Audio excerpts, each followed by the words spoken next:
राजनीति विज्ञान की कक्षा में आप सभी का स्वागत है। आज के इस वीडियो लेक्चर में हम डिस्कस करेंगे प्रधानमंत्री के कार्य, प्रधानमंत्री की शक्तियाँ, प्रधानमंत्री की स्थिति, appointment of prime minister, powers of prime minister, functions of prime minister, position of prime minister, can Indian prime minister became a dictator, क्या भारत का प्रधानमंत्री तानाशाह बन सकता है। इसके पक्ष में, इसके विपक्ष में हम तर्कों सहित डिस्कस करेंगे। तो आइए आज हम डिस्कस करते हैं प्रधानमंत्री के कार्य, शक्ति और स्थिति के बारे में।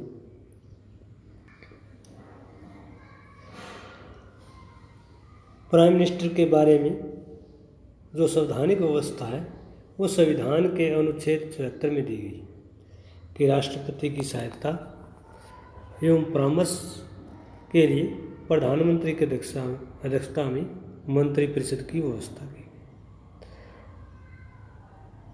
देश की समस्त कार्यकारी शक्तियाँ वैसे तो संवैधानिक दृष्टि से राष्ट्रपति में निहित है, लेकिन इन समस्त शक्तियों का प्रयोग देश का प्रधानमंत्री अपनी मंत्रिपरिषद के साथ करता है। राष्ट्रपति देश का राज्याध्यक्ष है, संवैधानिक अध्यक्ष है, लेकिन प्रधानमंत्री शासनाध्यक्ष है, सरकार का अध्यक्ष है। और देश के समस्त राजनीतिक गतिविधियों के आकर्षण का केंद्र अगर कोई है तो प्रधानमंत्री है। इसलिए प्रधानमंत्री देश का सर्वोच्च कार्यपालक है। संसदीय शासन प्रणाली में राष्ट्रपति के पास नामात्र की शक्ति होती है और प्रधानमंत्री के पास वास्तविक शक्तियाँ होती हैं। जहाँ तक नियुक्ति का सवाल है तो प्राइम मिनिस्टर की नियुक्ति आर्टिकल 75 के अकॉर्डिंग राष्ट्रपति द्वारा की जाती है। इंग्लैंड की तरह भारत में भी राष्ट्रपति लोकसभा में बहुमत प्राप्त दल के नेता को प्रधानमंत्री नियुक्त करता है। हालांकि ऐसे व्यक्ति को प्रधानमंत्री चुना जाता है जो संसद के किसी भी सदन का सदस्य न हो। 6 महीने के अंदर उसे संसद के दोनों सदनों, लोकसभा और राज्यसभा में से किसी एक की सदस्यता ग्रहण करनी पड़ती है।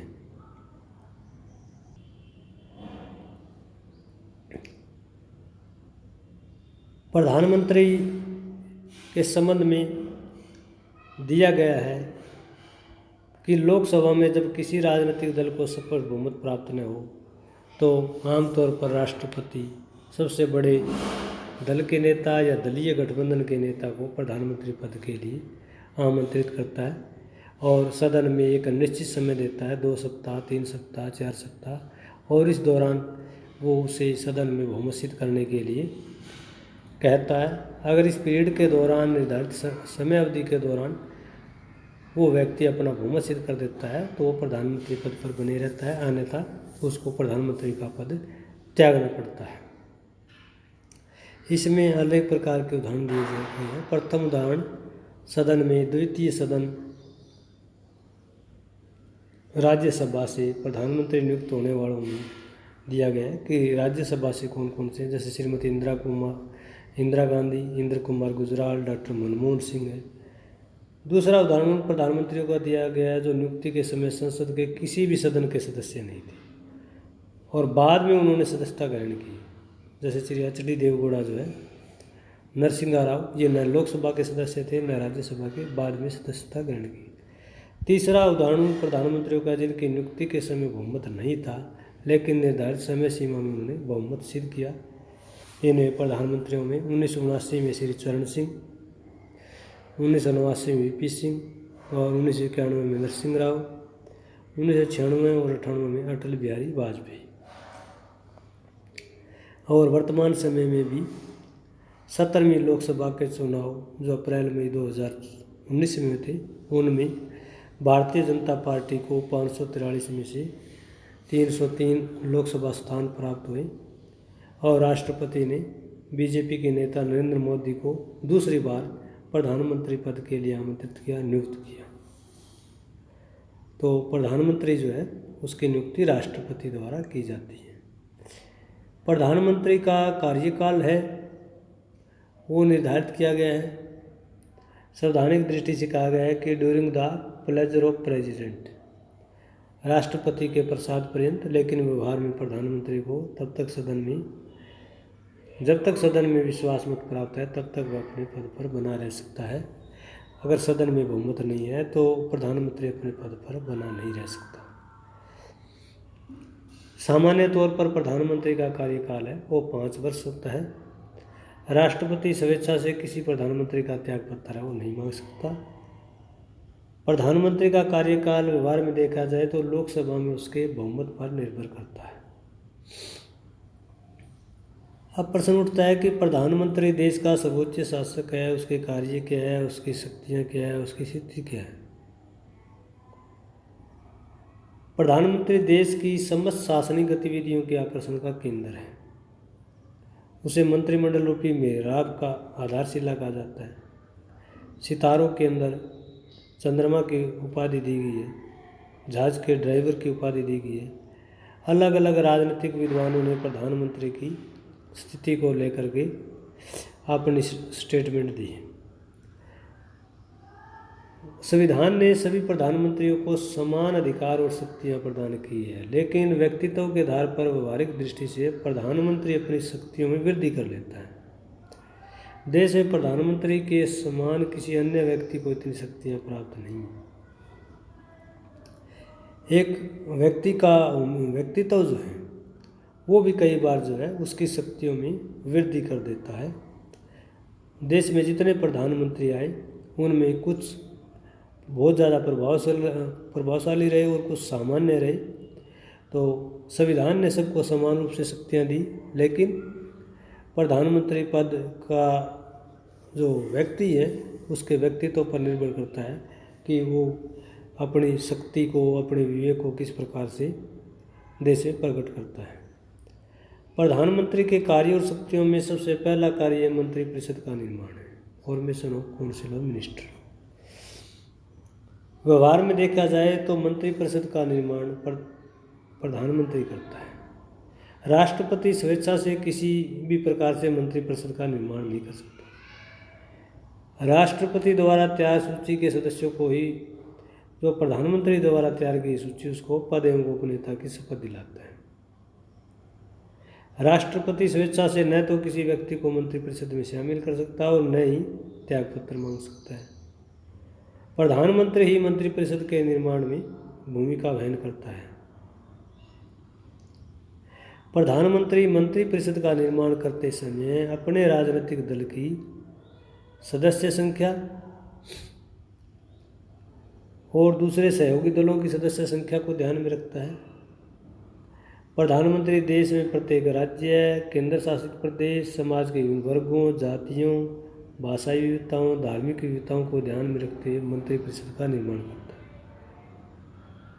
मंत्रिपरिषद में सभी सहयोगी राजनीतिक दलों, विभिन्न समुदायों और क्षेत्र विशेष के लोगों को भी संतुष्ट करने का प्रयास किया जाता है। वर्तमान समय में प्रधानमंत्री नरेंद्र मोदी है, जो दूसरी बार 2019 से 2024 तक उनका दूसरा कार्यकाल है। तो मंत्रिपरिषद का निर्माण जो है वो व्यवहार में प्रधानमंत्री के द्वारा किया जाता है। जैसे अमित शाह देश के गृह मंत्री हैं और विदेश मंत्री एस जयशंकर हैं। इसी तरह से कानून जो मंत्री हैं वो मेघवाल जी हैं। तो प्रधानमंत्री जो है वो मंत्रिपरिषद का निर्माण करता है। उसमें कैबिनेट रैंक के भी मंत्री होते हैं, स्टेट मंत्री स्वतंत्र प्रभार के भी होते हैं और स्टेट मंत्री भी होते हैं।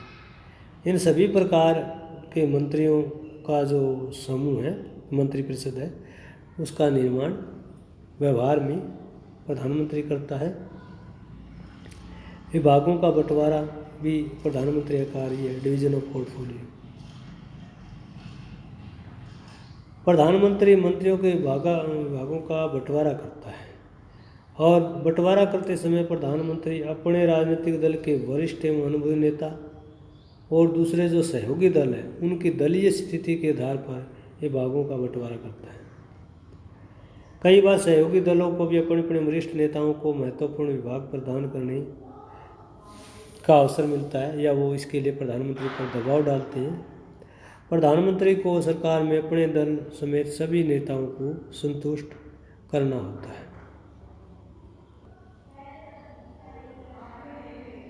प्रधानमंत्री जो है मंत्रियों को अपदस्थ कर सकता है। संवैधानिक दृष्टि से मंत्रियों को अपदस्थ करने का कार्य राष्ट्रपति का है, क्योंकि संविधान में लिखा गया है कि minister shell working during the pleasure of president. राष्ट्रपति के प्रसाद पर्यंत ही मंत्रिपरिषद के सदस्य कार्य करेंगे, लेकिन व्यवहार में प्रधानमंत्री जब चाहे किसी भी मंत्री से अपने इस्तीफा मांग सकता है और जब तक प्रधानमंत्री चाहे वो अपने पद पर बना रह सकता है। राजनीतिक परंपरा के अनुसार अगर किसी मंत्री से प्रधानमंत्री नाराज है तो वह मंत्री स्वयं ही अपने पद से त्यागपत्र दे देता है।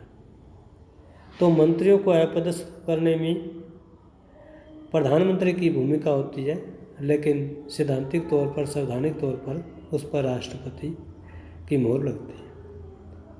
प्रधानमंत्री जो है मंत्रिपरिषद के पुनर्गठन में भी भूमिका निभाता है। Reorganisation of council of minister, reformation.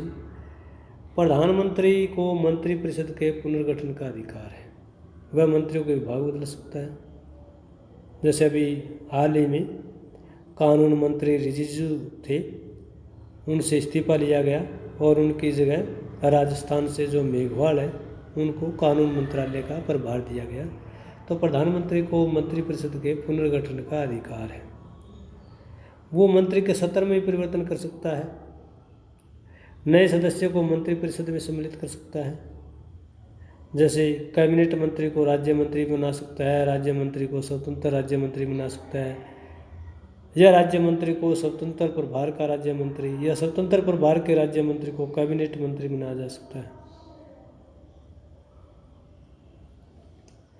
जैसे इसमें उदाहरण दिया गया है कि मनमोहन सिंह ने सेकंड अपना जो चरण था पारिस में पी चिदम्बरम को पहले गृह मंत्री बनाया, बाद में उनका विभाग बदल करके उनको वित्त मंत्री बनाया और सुशील कुमार शिंदे को गृह मंत्री बनाया गया। तो एक प्रकार से प्रधानमंत्री जो है मंत्रिपरिषद का पुनर्गठन कर सकता है, उनके विभागों में परिवर्तन कर सकता है, रैंक में परिवर्तन कर सकता है, कैबिनेट मंत्री को स्टेट मिनिस्टर बना सकता है, स्टेट मिनिस्टर को कैबिनेट मिनिस्टर बना सकता है, या कोई व्यक्ति पहले से ही मात्र जो एमपी भी नहीं है उसको सीधा जो है कैबिनेट मंत्री राज्य मंत्री बनाया जा सकता है। हालांकि उसे 6 महीने के अंदर अंदर सदन के दोनों सदनों में से किसी एक की सदस्यता ग्रहण करनी पड़ती है। प्रधानमंत्री का कार्य समन्वय स्थापित करने का भी, कोऑर्डिनेशन में कैबिनेट, यानी प्रधानमंत्री एक प्रकार से मंत्रिपरिषद का नेता होता है, लोकसभा का नेता होता है, और ये स्वाभाविक है कि विभिन्न प्रकार के मंत्रालयों में कार्यों को लेकर, अधिकारों को लेकर, उत्तरदायित्वों को लेकर के टकराव और मतभेद बने रहते हैं और उनको दूर करने की जिम्मेदारी जो है वो प्रधानमंत्री की है। प्रधानमंत्री सभी विभागों में तालमेल एवं समन्वय बनाए रखने का प्रयास करता है, क्योंकि कोई विभाग अगर अड़ियल रूप अपनाता है तो उससे सरकार की आलोचना होती है और जनमत जो है वो सत्ताधारी दल के विरुद्ध हो जाता है। प्रधानमंत्री का एक कार्य जो है मंत्रिमंडल का नेतृत्व करना है, लीडरशिप ऑफ कैबिनेट, यानी प्रधानमंत्री मंत्रिमंडल का नेता होता है।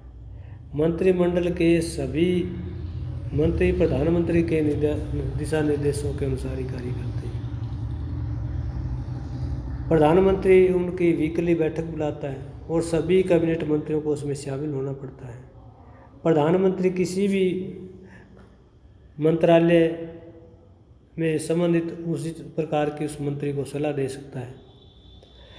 प्रधानमंत्री सभी विभागों की कार्य प्रणाली को ध्यान रखता है कि किस विभाग में, किस डिपार्टमेंट में, किस मंत्रालय में किस तरह के कार्य संपन्न हो रहे हैं। अगर कोई मंत्री उचित ढंग से कार्य नहीं कर रहा तो प्रधानमंत्री उसको दिशा निर्देश जारी कर सकता है। अगर कोई मंत्री अपने विभाग को अच्छे ढंग से संचालन नहीं कर रहा है तो प्रधानमंत्री उसे जो है दिशा निर्देश दे सकता है, और सही ढंग से कार्य संचालन कर रहा है तो प्रधानमंत्री प्रोत्साहित भी करता है। सभी मंत्री, चाहे वो कैबिनेट मंत्री और राज्य मंत्री, व्यक्तिगत रूप से प्रधानमंत्री के प्रति उत्तरदायी होते हैं, क्योंकि कैबिनेट मंत्री सीधे जो है प्राइम मिनिस्टर को रिपोर्ट करते हैं। दल का नेतृत्व प्रधानमंत्री ही करता है, क्योंकि प्रधानमंत्री मंत्रिमंडल के साथ साथ अपने राजनीतिक दल का नेता होता है। अपने दल की नीतियों और कार्यक्रमों के लिए निर्धारित करने में प्रधानमंत्री की भूमिका निर्णायक होती है। चुनाव के दौरान उम्मीदवारों का चयन करने, उम्मीदवारों को जितवाने में प्रधानमंत्री की भूमिका होती है। पूरे देश में दल के पक्ष के रूप में प्रधानमंत्री जो है अपने दल के पक्ष में चुनाव प्रचार करता है। प्रधानमंत्री को स्टार प्रचारक माना जाता है और अपने दल के उम्मीदवारों को विजयी बनाने का प्रयास करता है। प्रधानमंत्री न केवल दल का बल्कि राष्ट्र का भी नेतृत्व करता है। राष्ट्र के सभी नागरिक प्रधानमंत्री के भाषण, प्रधानमंत्री के विचारों, प्रधानमंत्री के निर्देशों की तरफ देखते हैं। प्रधानमंत्री को पूरे राष्ट्र का नेता माना जाता है। देश की समस्त जनता प्रधानमंत्री के भाषण को ध्यान से सुनती है।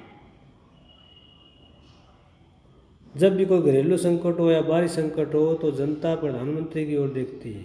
बाढ़, अकाल, सूखा, प्राकृतिक संकट है तो राष्ट्र प्रधानमंत्री के व्यक्तित्व का परीक्षण करता है कि प्रधानमंत्री जो है राष्ट्रीय समस्याओं को कवर करने में जो है कितने सक्षम है। और अंतर्राष्ट्रीय संकट आता है तो अंतर्राष्ट्रीय संकट में जनता प्रधानमंत्री के नेतृत्व की परीक्षा करती है।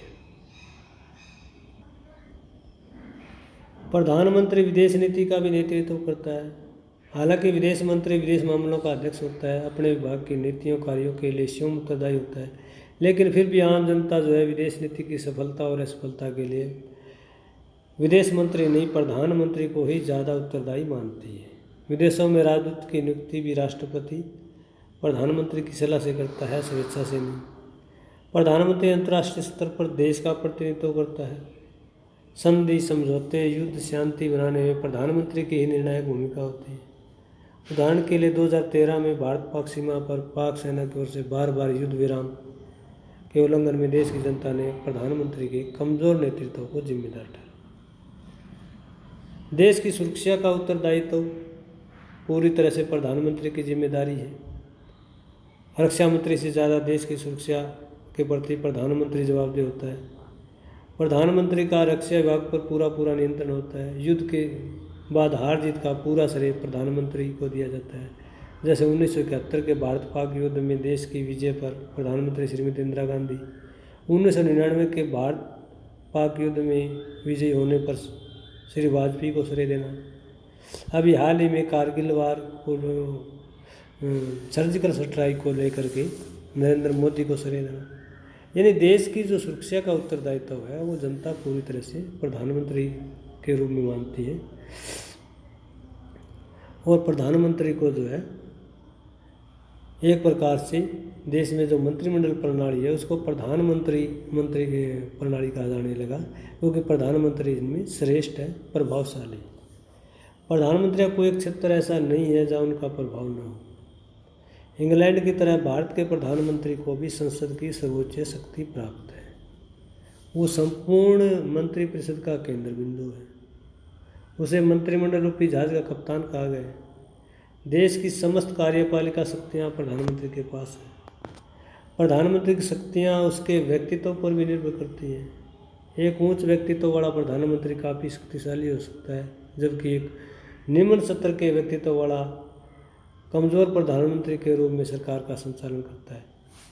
प्रधानमंत्री की शक्तियों का अक्षत्र और व्यापक है, लेकिन फिर भी वह लंबे समय तक देश का तानाशाह नहीं बन सकता, क्योंकि प्रधानमंत्री अपने मंत्रिमंडल सहित लोकसभा के प्रति उत्तरदायी होता है।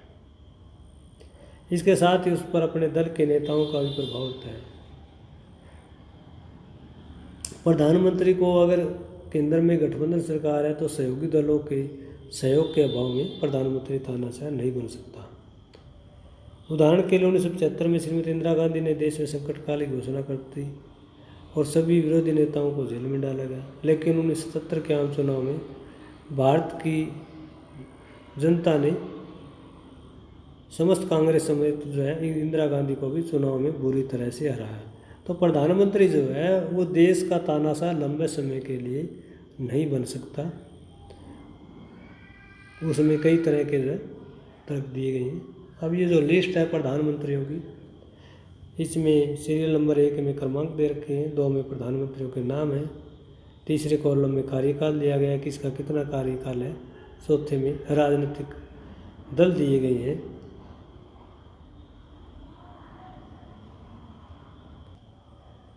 आगे फिर इसमें सीरियल नंबर जो है 19, और इसमें फिर अगर हम देखें तो यहाँ पर 20 पर फिर जो है नरेंद्र मोदी आएगा।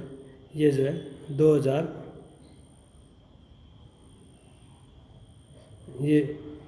19 नंबर पर नरेंद्र मोदी दूसरी बार है, 2019 से 2024 तक जो है इनका कार्यकाल है प्रधानमंत्री का। आगे इसमें दिया गया कि प्रधानमंत्री तानाशाह बन सकता है, डिक्टेटरशिप बन सकता है या नहीं, इसके पक्ष और विपक्ष में विचार दिए गए हैं। पक्ष में विचार देने वालों का कहना है कि प्रधानमंत्री देश का तानाशाह बन सकता है क्योंकि वास्तविक कार्यपालिका का अध्यक्ष है, और एक लोकतांत्रिक देश में प्रधानमंत्री को व्यापक अधिकार और शक्तियाँ दी गई हैं। मंत्रिमंडल में अगर देखा जाए तो तारों में चंद्रमा जैसी स्थिति है। देश की राष्ट्रीय राजनीति प्रधानमंत्री के इर्द गिर्द घूमती है। प्रधानमंत्री जन इच्छाओं के आकर्षण का भी केंद्र है, और देश के विकास के लिए प्रधानमंत्री को उत्तरदायी बनना पड़ता है। देश की सीमाओं की रक्षा भी प्रधानमंत्री के व्यक्तित्व पर निर्भर करती है। प्रधानमंत्री अपने विवेक के आधार पर मंत्रिमंडल की सूची तैयार करता है, विभागों का बंटवारा करता है, मंत्रिपरिषद का पुनर्गठन करता है, विभागों व उनके सत्र में परिवर्तन करता है, मंत्रिमंडल की बैठकों की अध्यक्षता करता है, दल का नेतृत्व करता है, दल में अनुशासन बनाए रखता है, राष्ट्रपति की सलाह को लेकर लोकसभा भंग भी करवा सकता है। जैसे जून 1975 में भूतपूर्व प्रधानमंत्री श्रीमती इंदिरा गांधी की सिफारिश पर तत्कालीन राष्ट्रपति फखरुद्दीन अली अहमद ने संकटकाल की घोषणा की। तो प्रधानमंत्री के पास व्यापक अधिकार और शक्तियाँ हैं जिसके कारण कुछ समय के लिए वो देश का तानाशाह बन सकता है। लेकिन बहुत सारे आलोचक ये मानते हैं कि प्रधानमंत्री लंबे समय तक तानाशाह नहीं बन सकता। उसके पीछे तर्क ये सबसे पहला तर्क है जनमत का भय, फिर पब्लिक ओपिनियन। यानी भारत जो है एक लोकतांत्रिक देश है, और लोकतांत्रिक देश में चुनी हुई सरकार है, और उसमें जो है दोबारा आगे चुनाव लड़ने के लिए फिर जनता के पास जो है जाना पड़ता है। अगर कोई प्रधानमंत्री तानाशाही करता है तो अगले चुनाव में फिर जनता उसको जवाब देती है। जैसे 1975 में श्रीमती इंदिरा गांधी ने इमरजेंसी लगाई, तो 77 में फिर जो है जनता पार्टी की देश में सरकार आ गई। प्रधानमंत्री तानाशाह नहीं बन सकता, इसके विपक्ष में एक जो बड़ा वो है तर्क है विपक्षी दल का प्रभाव। यानी प्रधानमंत्री अपने पद और शक्तियों का दुरुपयोग इसलिए भी नहीं करता है कि विपक्षी दल इस मुद्दे को उठाकर जनता में उसकी छवि को धूमिल न करते। एक प्रधानमंत्री अपनी शक्तियों का प्रयोग करते समय सबसे ज़्यादा विपक्षी दलों के प्रति सचेत रहता है। प्रधानमंत्री पर अपने दल का ही प्रभाव होता है, क्योंकि प्रधानमंत्री को अकेला जो है पूरी पार्टी का नेतृत्व जरूर करता है, लेकिन विपक्षी दलों के साथ साथ जो है अपने दल के जो प्रभावशाली नेता है उनके भी जो है सत्ता पलट का भय रहता है। दलीय निष्ठा और अनुशासन के आधार पर दलीय नेता उनके विरुद्ध दलीय कार्रवाई कर सकते हैं। इसलिए प्रधानमंत्री तानाशाह लंबे समय तक नहीं बन सकता। व्यक्तित्व पर भी निर्भर करता है कि प्रधानमंत्री का तानाशाह बनना, एक कमज़ोर और साधारण व्यक्तित्व वाला प्रधानमंत्री कभी भी तानाशाह बनने की नहीं सोच सकता, क्योंकि उसका हर समय सारा ध्यान अपनी सरकार पर रहता है, सरकार को चलाने पर रहता है कि कहीं उसकी सरकार जो है गिर ना जाए। तो इस प्रकार से भारत में जो प्रधानमंत्री है उसकी नियुक्ति कैसे होती है, प्रधानमंत्री कौन कौन से कार्य करता है, प्रधानमंत्री के पास शक्तियाँ किस प्रकार की हैं, प्रधानमंत्री क्या देश का एक तानाशाह बन सकता है या नहीं बन सकता, उसके पक्ष में उसके विपक्ष में कौन कौन से तर्क हैं। तो आज का हमारा ये बहुत ही इंटरेस्ट रोचक विषय था। जो देश का सबसे शक्तिशाली व्यक्ति है, देश का प्रधानमंत्री, अम्बेडकर ने यही कहा था कि अगर हम अमेरिका के राष्ट्रपति से भारत में अगर किसी व्यक्ति से तुलना करनी है तो भारत का राष्ट्रपति नहीं, भारत का प्रधानमंत्री है। जिस तरह से अमेरिका में राष्ट्रपति सर्वोच्च कार्यपालक है, उसी तरह से भारत में राष्ट्रपति नहीं प्रधानमंत्री सर्वोच्च कार्यपालक है। तो उम्मीद है आज का ये टॉपिक आपको पसंद आया होगा, और अगर पसंद आया है तो लाइक कीजिए, शेयर कीजिए, कमेंट कीजिए, सब्सक्राइब कीजिए। धन्यवाद।